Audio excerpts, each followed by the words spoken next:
Mga kachibog, nakabili pala kami ng balot dun sa bata kaganina. Titikman natin.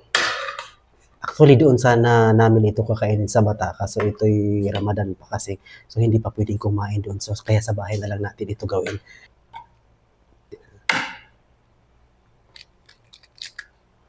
Yung mamaya ka namain, sabay-sabay yan tayo.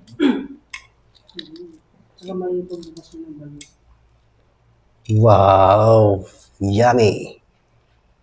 Lagyan natin ng asin.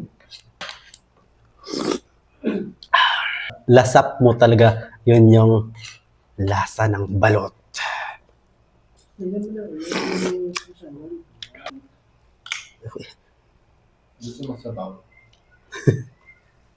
Balot dito sa Saudi Arabia, ito'y hindi pa gaano kalaki.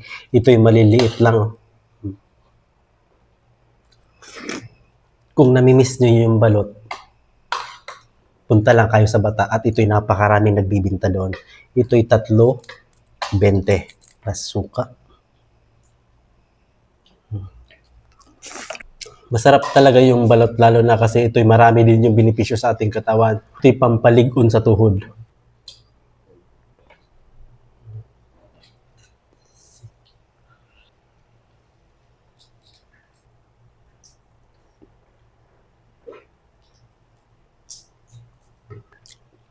So anong masasabi mo sa balot? Nakasan ang tuhod ko. Wait, huwag mo yan yung umupo. Yeah. Thank you for watching, mga kachibog.